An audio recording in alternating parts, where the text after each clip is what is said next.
Alrighty, take number 15 or whatever it was. Hello everyone, this is Dion Soul. I hope everyone is doing well, and today, as you see before you, we are looking at the Osprey, the V-22 Osprey. This is the M version, the MV-22 Osprey, and this is made by AOA Simulations, and AOA Simulations also did the F-35. I personally have not, I don't have that. I'm not much of a military guy, so and military's great. I mean, I support them all the way, don't get me wrong, but that's not I'm more or less a general aviation or a civil aviation aviator as opposed to a military aviator. And so A2A made this, and the reason why I got this aircraft is because all my friends that I talk to on my Discord channel and whatnot are all flying helicopters right now, and so I feel like I'm missing out in the fun. So what I thought I would do is I would buy this aircraft, and it's $32 over at the xplane.org store. We're currently at version, I think it is version 1.6, and the last update was 120, 2019. So way back in towards the end of January of 2019. It was originally released, if we go back over here to the log, way back in April of 2018. So, and it has, like I said, different payloads, configurations. The aircraft has multiple ACF files, or multiple things you can do with the aircraft, like carrying various items and things like that. Mostly centered, which is military centric, but I'm using it for for standard civil aviation purposes, and so I'm just taking advantage of the weight of the aircraft, and I am using this for FS economy. The only downside, I will say right up front, the only downside of using this for FS economy is the fuel consumption. The airplane does fly like a bat out of hell. It is faster. You can get yourself in trouble with the FAA real easy. You can go above 250 knots indicated airspeed very, very quickly. But on the flip side is the airplane is cool, and I think I can probably handle up to about 23 passengers with this airplane. If I upgrade my alias I could use this airplane for other aliases all the way up to probably a 25 passenger aircraft, or maybe 4,000 kilograms of cargo, something of that nature. This aircraft can handle it. This rotary aircraft can handle it, no problem. This is a hybrid between fixed wing, because everybody knows I'm a fixed wing guy, and rotor, and so what was the attraction for me for this airplane. I did have to change my control setup. I dusted off my old Cytec X52 HOTAS system, and in order to control the airplane, at the start I was having real hard times trying to control the airplane, but over time I'm slowly getting better, and probably this review flight I'll probably crash the damn thing. I do crash the airplane a lot, but hey, that's just my inexperience of flying a rotor aircraft. That's just the way it is. So, but hopefully I won't. I mean, last few flights I haven't had any problems, but still it takes some getting used to, and like I say again, I had to switch to my HOTAS system and get away from the yoke in order for me to be able to control the airplane with more precise movements. So what we got going on is, as you can see, it's tail rotor, and I got my Solus Wings livery here. And the Solus Wings livery, I went ahead and basically took the VIP livery, and then I just put my Solus Wings logo on it, and my November 502 Delta Mike with the US flags that I noticed they're crooked. I'll have to fix that one day, or I'll just leave it just to give it character. You know, you can't have things perfect. So it's really, really nice. You know, it's overall, it's a nice airplane. Is it worth the $32.95 that you see in the xplane.org store? It just depends. It really does. I mean, the effort that AOA Simulations probably put into this airplane, you know, they've got a lot to make it work in X-Plane. It probably took them a lot of effort to do it and to be able to handle the flight model. On a side note, with the flight model, I am running version 11.40 beta 9 as of this recording, and the airplane seems to be flying just fine even at 11.40, but I do recommend that A2A simulation, or A2A, AOA simulations needs to stay on top of the flight model, and any modifications that they need to do it, because it really is a good airplane, or aircraft overall. I mean, it was worth it. It was worth, in my opinion, it was worth the purchase. And I recommend, if you want to have that hybrid, be able to fly that hybrid, this is not that bad. It's going to take some challenge. It is a challenge to fly. There is no question about it. You definitely have got to watch yourself. I will spend more time when hovering, trying to land the airplane in certain situations than I am just getting from point A to point B. Takeoff is a breeze. You'll see here in a few minutes. The takeoff is just awesome. Just boom, gone. You're in the air. That's no big deal. Landing is the key. And I am using real world weather, and I'm using everything as real time as possible. So it definitely is a challenge to land the aircraft. But you know what? That's why I bought it, as I want the challenge. I don't mind failing if I learn something and get better at it. So, looking around the airplane, we'll go around the airplane, and then we will, I'll open it up, and then we will talk about the interior. Exterior of the airplane is basically, to be honest with you, the exterior of the airplane just kind of looks like an X-Plane 10 quality liveries. The only difference is that you've got your PBR textures baked on top of it to give you that glossy finish that you see right there. That's, in all honesty, I'm just being upfront. I don't want to sound negative, but I gotta tell it like it is, and that's just what it looks like. To me, it just looks like it's baked on it. In certain situations also, it's too glossy, as you can see on that ramp to go in. It's like they got a film on the ramp. The ramp has no texture to it at all to give it the roughness or anything like that.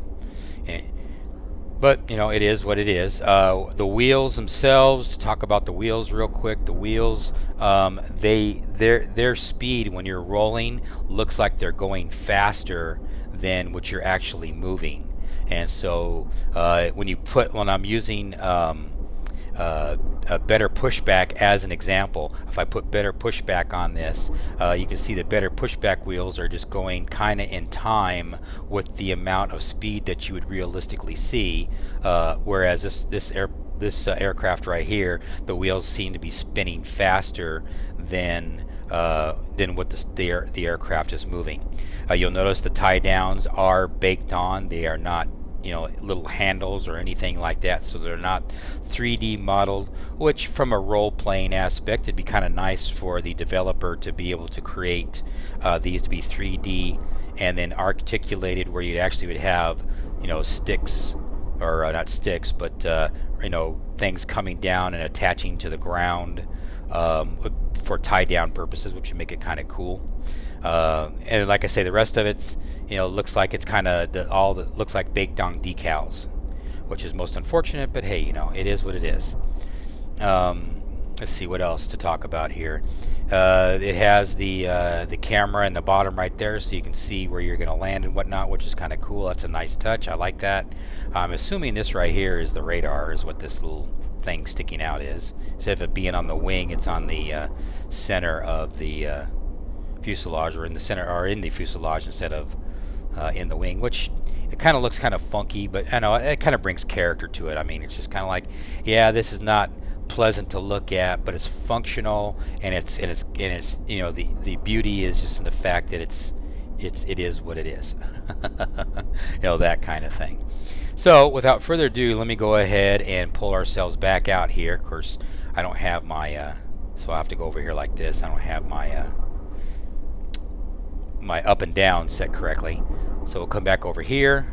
Actually, I can static it right over here like this. There we go. Static it like that, and we'll go ahead. Now, this menu on the bottom left hand corner, this menu comes up when you initially turn the aircraft on by the inside the cockpit. Then this will pop up, and then when it pops up, you have this little menu up here to the top left, and you got this menu over here to the bottom right. The bottom right menu is the menu that, or this right here just tells you where the I don't know if you can activate them right now because it's off. This just tells you where the The nacelles are in relation to 90, 70, 45 degrees, and so on and so forth. Up here is actually where you control the doors, and you control the nacelles movement, and you also control the swing in the wings. And that's what we're going to do right now. First off, the one button on the far left is the fuel button. So if you turn that on, you'll actually turn on the fuel switch inside the cockpit. This right here is the brake. The brake switch that I'm blinking back and forth right now, that is the brake for the rotors, so the rotors cannot spin. So we release that brake so we can actually bring these rotors out, and then we'll go ahead and hit first button. And the first button, you can do it all at once, where you can see it right now, where it's actually is bringing everything out at one time, which is pretty cool. That's a nice effect. I like that. So you hit the first one, you can just cheat and just bring it all out at one time, because one follows the other, follows the other. And once you hear it stop making noise, okay, so now it's all out. Now if I want to do them individually, you come over here and you can just hit one button, the first button again, and you can see it's going to start to fold.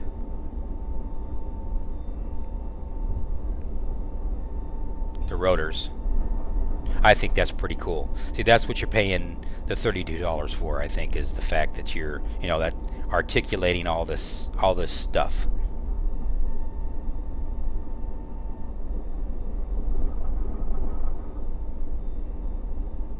And then once it's done, then you can lock the brakes. So now you just lock the rotor brakes, and then you can tilt it.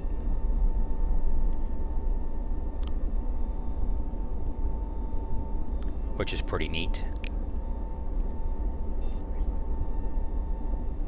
And then of course the last button,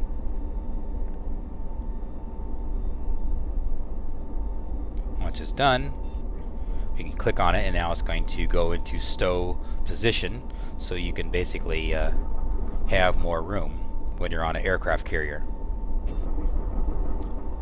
Now when you see all red and orange, obviously means it is not, and those buttons up there in the top left hand corner is not set up for you to, for flight operations, obviously.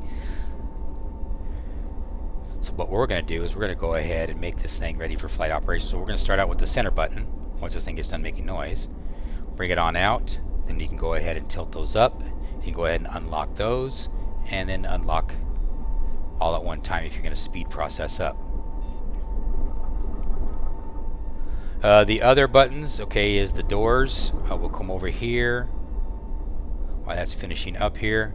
You've got one door here, which closes that door right there that you just saw.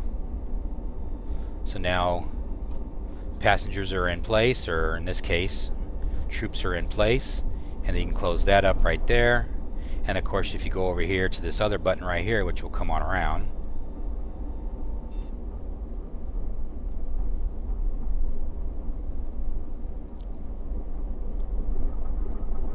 and now we can close up the ramp. So what we're going to do is we're going to go ahead and get on inside. And because this is a fun flight, we're just going to go ahead and just close everything up. And then we'll go ahead and you got an option to hit it right here. Hitbox along in here somewhere. And it's kind of a, so that's you close it right there, or you can just close it with the switches up here as well.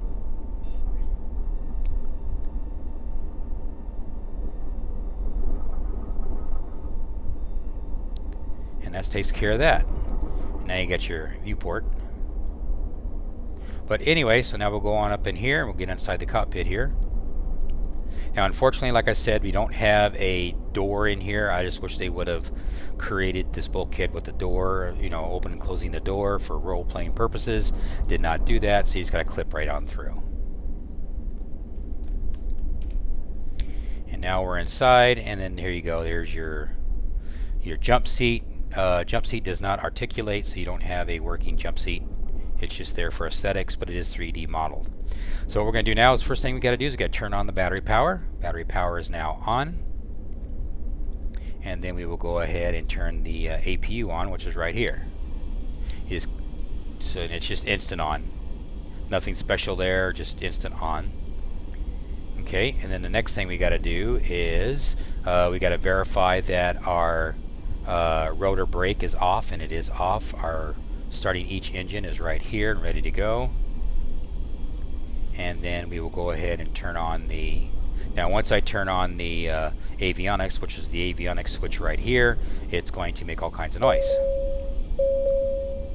And there's your all kinds of noise. And it's going to do that. It's going to be annoying as hell until I actually start the damn engines. And of course this right here is our information center. I've got, well, I got to start the engine. It won't calculate until you start the engine. I've got 6,000 pounds of fuel in it right now, which is 1,086 gallons of fuel. And you can see the APU is running right now. You got your CDU information right here, and then you've got your fuel loadout right there. It tells you your fuel situation, stats, the current stats of the aircraft, ECAS, which basically just tells you your fuel flow and all, total fuel flow and your fuel flow on each engine, your torque, where your rotor blades are, that sort of stuff. A lot of this I haven't read yet.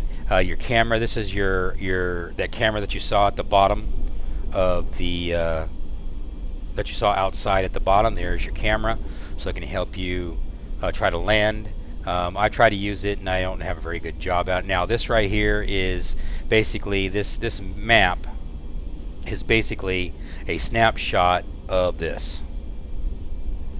When you click on just any one of these, it brings up the G1000. I guess the developer decided to make it easier for flight simmers to be able to access everything, and so you can go ahead and pre-do and preset everything up with this, and just bounce between the two, which is fine. I mean, I don't really have a problem with that. These shows the oil dampener is already on, and I haven't even taken off yet. I guess the yaw dampener is on by default. I don't see a button here to turn off the yaw dampener.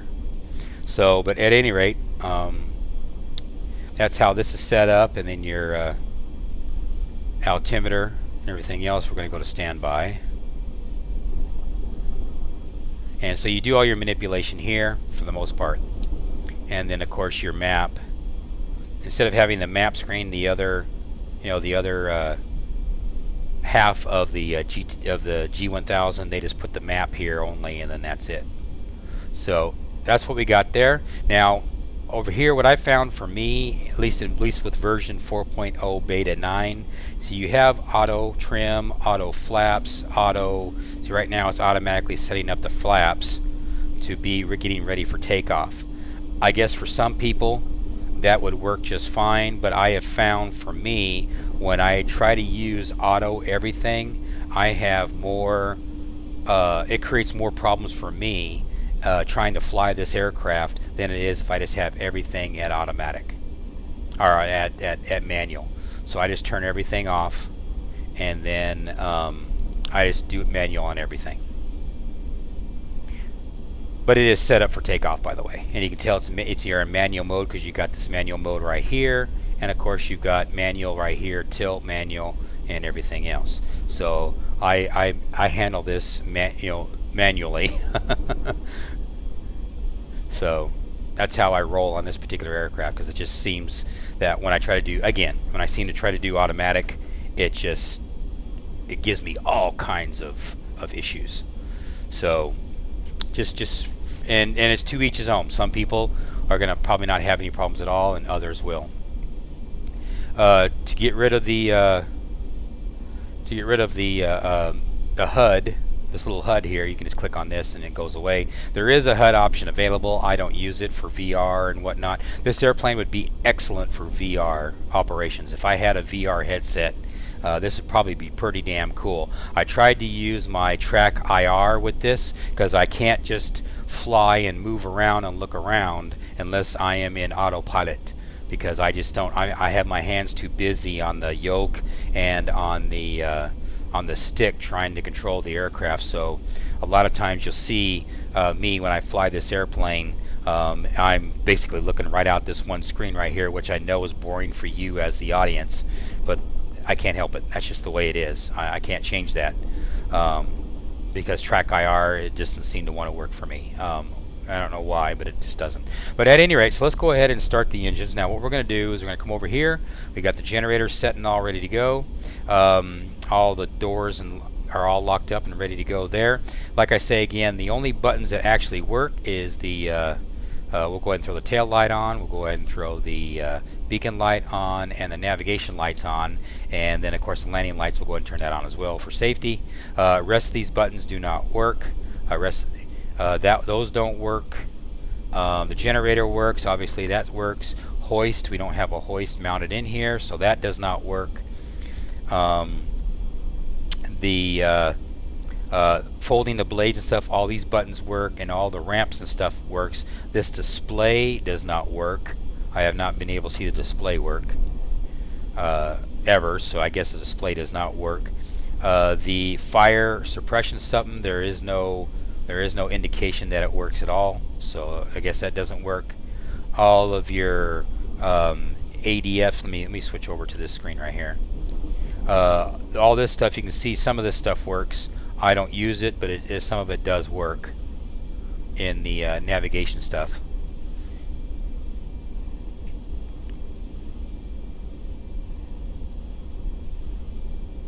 AM, FM. So some of these buttons work and some of them don't. ADF works. And can I flip it? Which one of these flips? Okay, none of them flips. Fine, whatever. But anyway, so some of them work, some of them don't.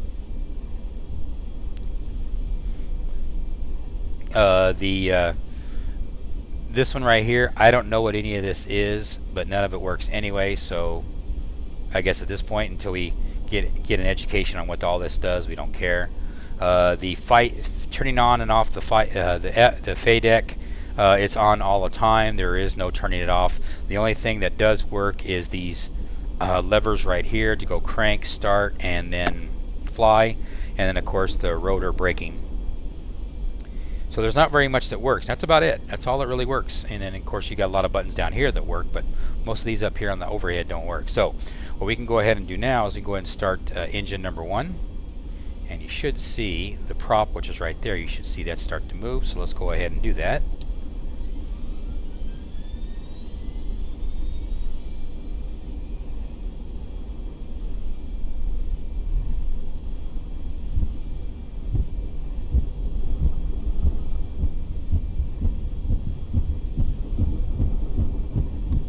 Go ahead and start engine number 2.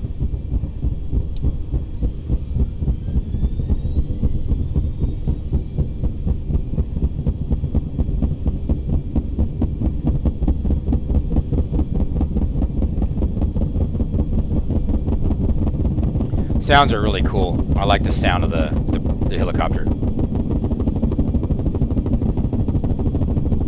Pretty neat. I like it. Really impressive. Generators go on. We don't have any status messages. We got nothing going on down here, so we're good to go there. Now, a quick little note. Let me pause the sim right quick. Now you can see right now we are over. Our whatchamacallit, our weight, and the reason why is because this is a military version. You have jettisonable load weight. You want to turn that to 0 because we're in civilian application, so we just turn that off. And then as far as my fuel is concerned, we got a lot of tanks here. I mean, he's got all kinds of tanks, so I just want let's go an hour and 30 minutes worth of fuel. And then payload wise, let's just go little old us, and that's it for right now, because this, I'm not going to do FS economy in this particular flight right here. What we're going to do is just going to go fly around, so that way if I crash, it won't mess up my FS economy.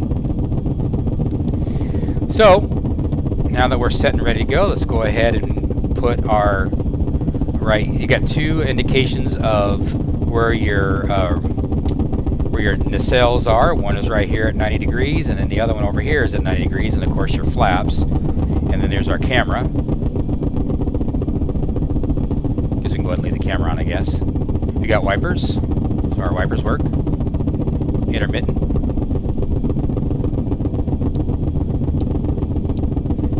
Now this does not have, I noticed it does not have the LiBrain plugin. That's another thing I'd like to see the developer do, is add the LiBrain weather effects to the windshield and the portals, the window portals in the cabin itself as well. All right, so let's go ahead and it was another cool thing that I didn't mention, is that it tells you there's our current altitude, and then right there tells you where the position of the sun is. The position of the sun is over there somewhere. There it is right there, which is kind of neat. Like I said, if I had a VR headset, this thing would be epic. It'd be very, very cool. Alright, so what we're going to do is we're going to go ahead and rotate our, as you can see right there, we got 90%. We're going to go ahead and rotate this to about 80. Okay, I went too far. That means the auto's on. We don't want auto on. Let's make sure that we don't have auto. Okay, auto is off. Alright, just to make sure. Go about 80%. So there we go. We're at 80% right now. And then, if I release the parking brake, this aircraft should start to move just a little bit. And if I give it a little, right now we're only doing, you can see right down here, we're only doing 6% on our thrust right now. So we'll go ahead and give it a little bit more torque / thrust. Let's take it up to 10. And we should start to see this thing move here in a second. And there it goes.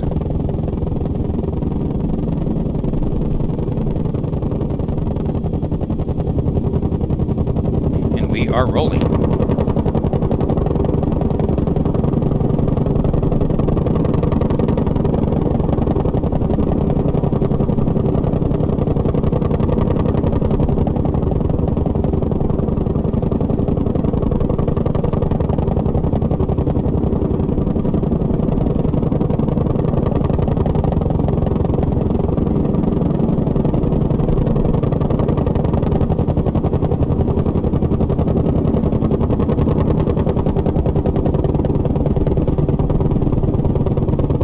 You can see the wheels, how they look like they're going faster than, hit the brakes. But you can see how the wheels are going a little faster than what they're, when you're actually rolling. It just doesn't look realistic to me.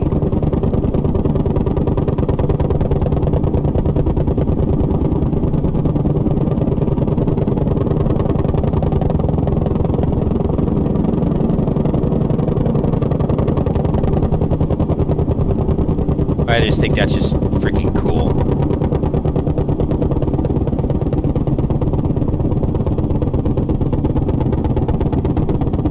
We'll just do our spin around and then we'll go.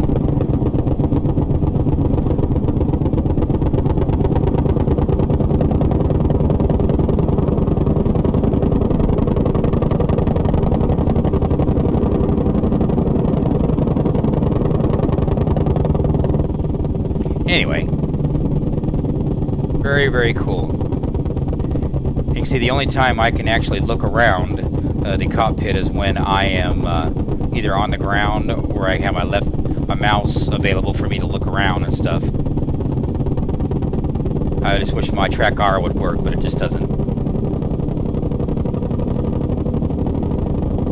Anyway, let's just go ahead and get down here to the end of the runway and we'll take off.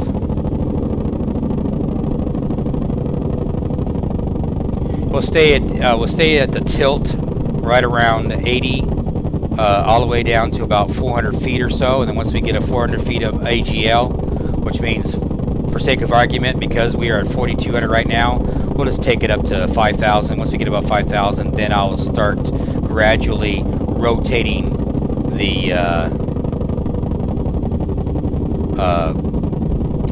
nacelles to flight mode.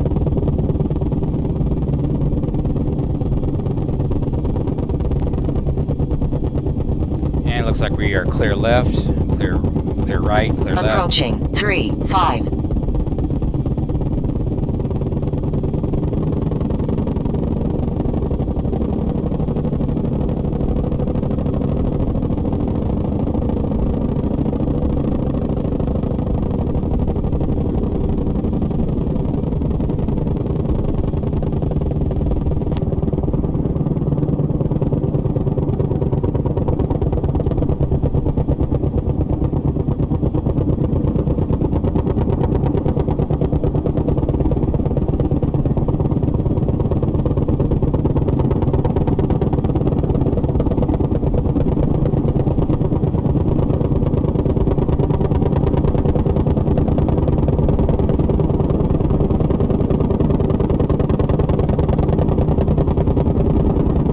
Quite impressive, even though I'm going off the runway now. Or the, I think I just went into the dirt.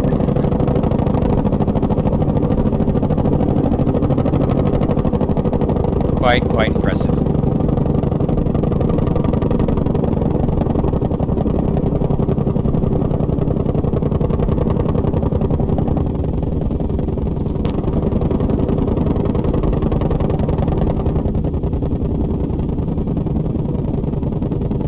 We don't need no sneaking lines.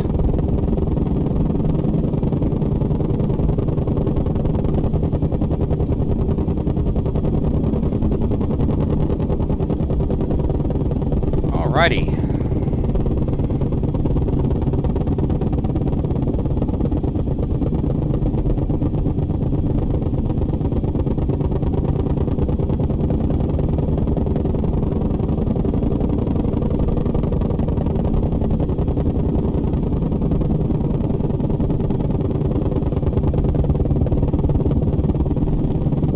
Approaching 3-0. We are the only one here, so we'll go ahead and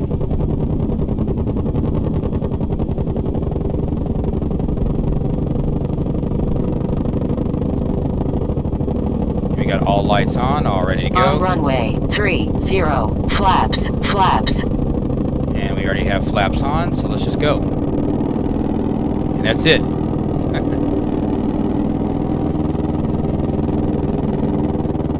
FSE flight not started. It automatically puts the gear up for you.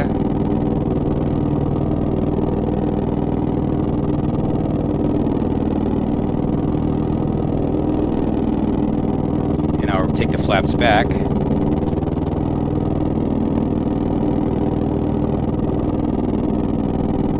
So we can get some speed.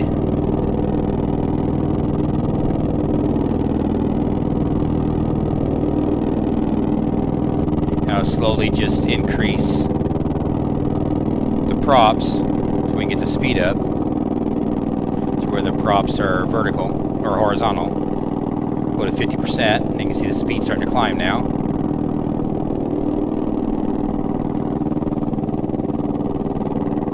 $120 knots.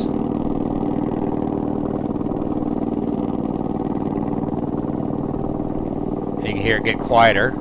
Now we're full. You could start to articulate the or tilt the rotors once you get above or below 160 knots. Now we'll pull back on our power because we're doing 211 right now. I'll go ahead and put pitch trim up a little bit so I don't have to be fighting it. And that's all there is to it. So now we are up. Like I said, taking off this aircraft is easy. Now we are hand flying this airplane right now, our aircraft right now. We do have a wind in our face at 3 knots, it looks like.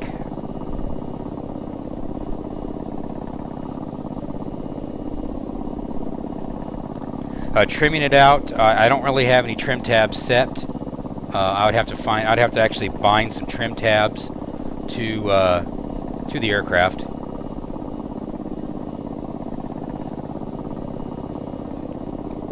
But because we have got yaw dampening on, we'll just come over here. What we'll do is we'll just go right over here and we'll go to KMMH.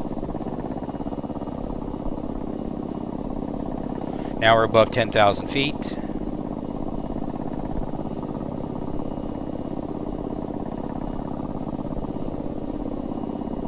And I'll take some of the trim out.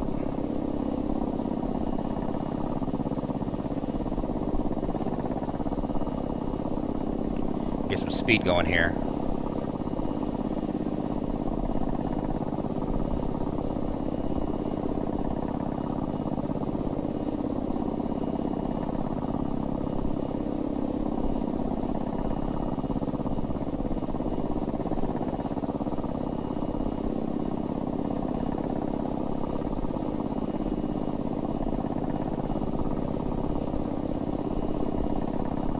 Let's put a little bit of trim in. Now we're at 260. A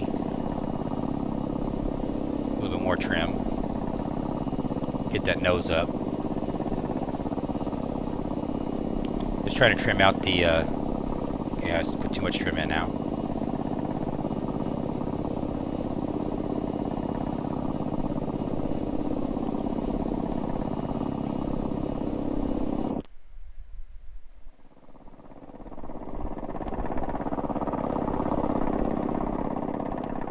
Yeah, it was kind of weak, wasn't it?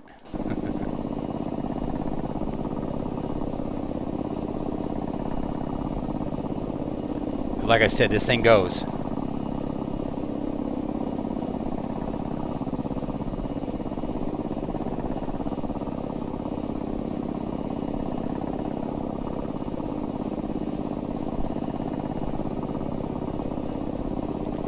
Doing 313 knots at the moment over the ground.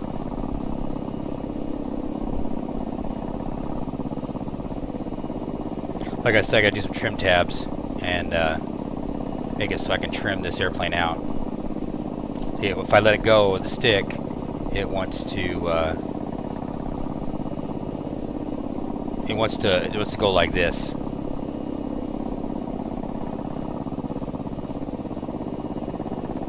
And also it wants to climb as well. I'll put one more pitch down. There is KMMH. So I'm going to back off on my power. Got no torque whatsoever now. This is the moment of truth.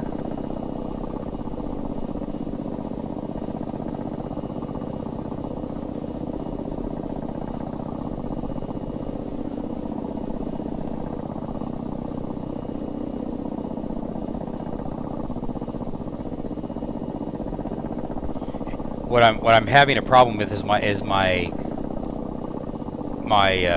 when to back off on my power to start slowing down, and because like we're getting to get to my target.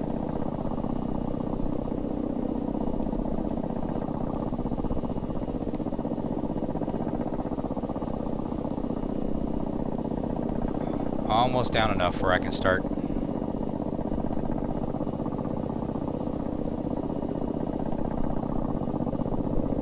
You hear the sound coming up.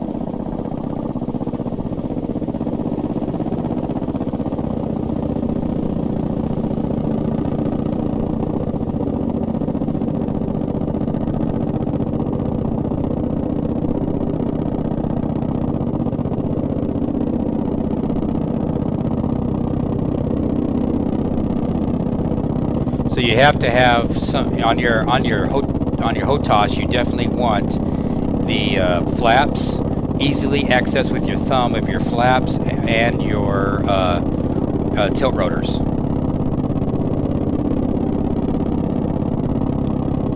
So I'll drop it down a little bit here so we can lose some altitude. Right. Okay, now we're starting to sink. As soon as you see the red or the yellow bars, then you know you're in trouble.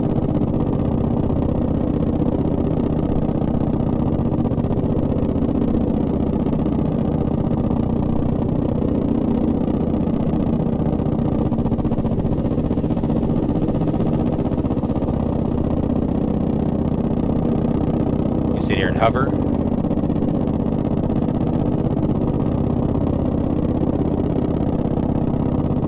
Lose my airspeed.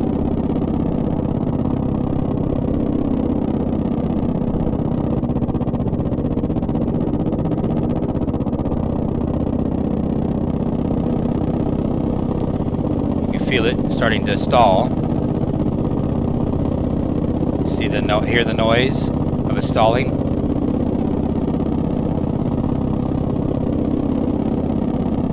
We are sinking.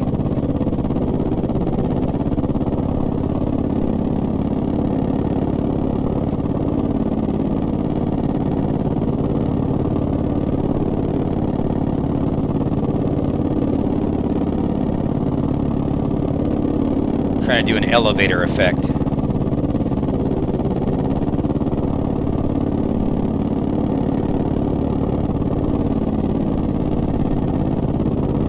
Okay, now VRs is set in.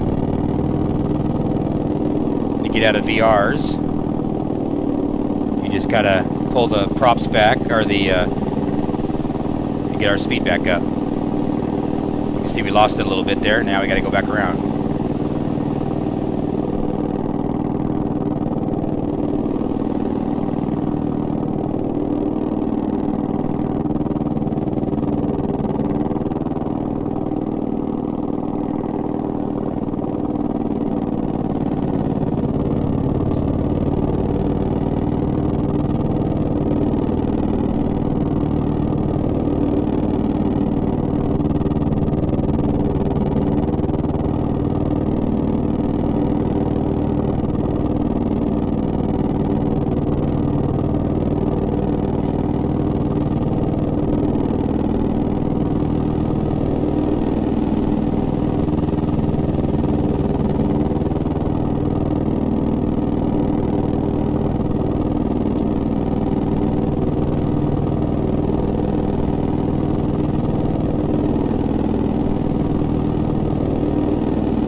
As soon as you see that red, you know we're in VRS.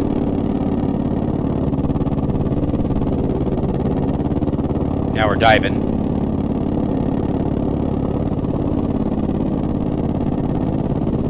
Okay, we'll just do a pass.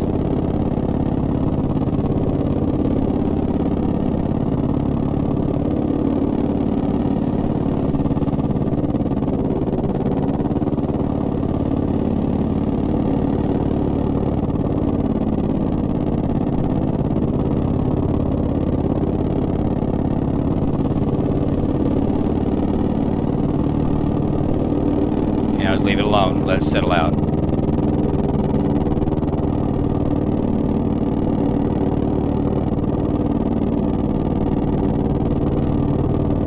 Now we're at 90. We'll get our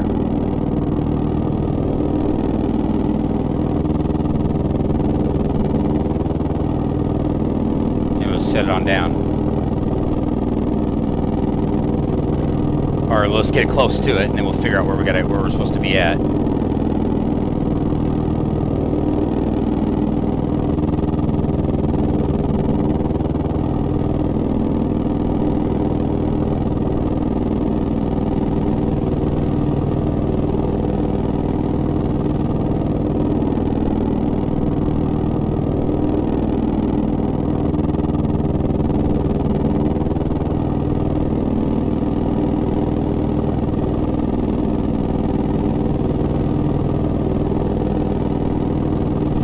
Like I said, I got a lot to learn.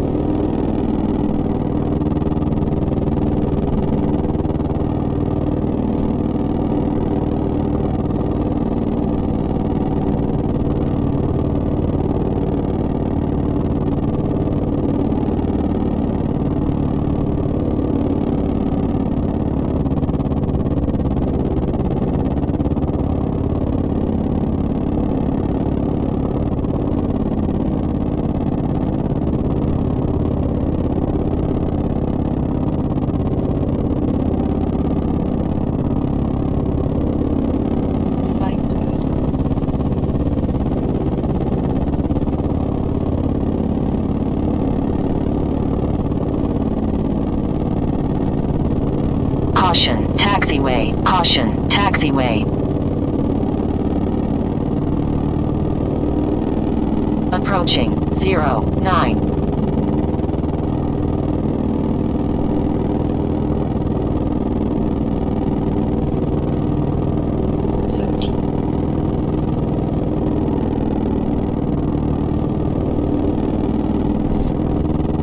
Hard landing, but we're here. That's how it's planned.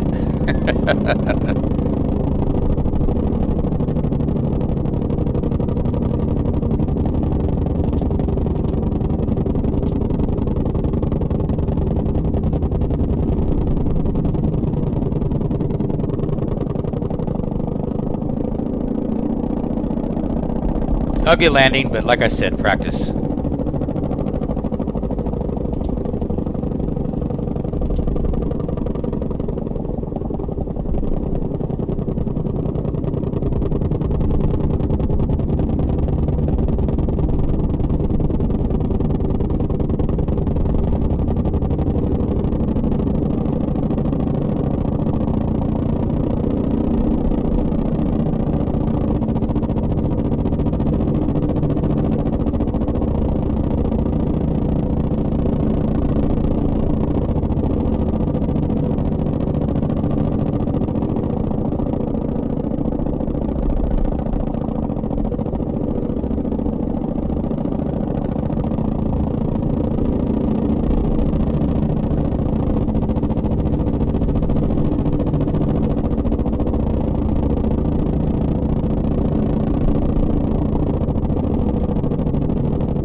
And that's it.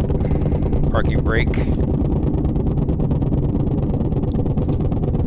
Set parking brake. Alrighty. And what we'll do is we'll kill the generators. And then we will kill the fuel. And then we hit the brake.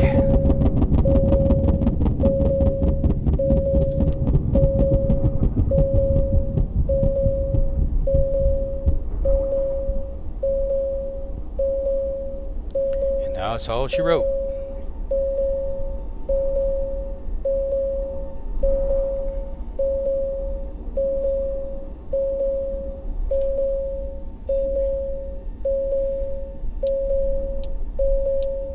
And that should close everything up there.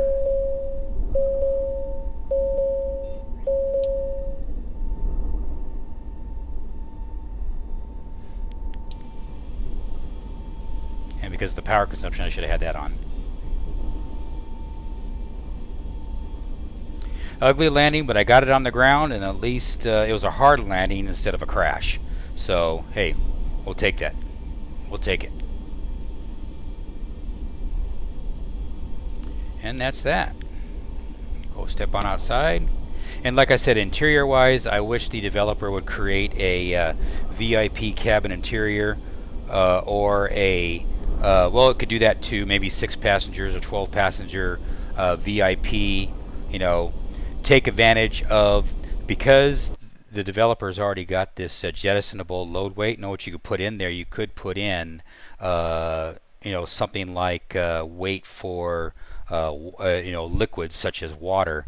Let's say that you have a toilet, a commode, and you'd have, you know, as a little sink. You have a bathroom inside here. You can actually add, let's say you've got, you know, 5,000 or I'm sorry, let's say 1,000, 1,200 kilograms of water, and then it won't go anywhere.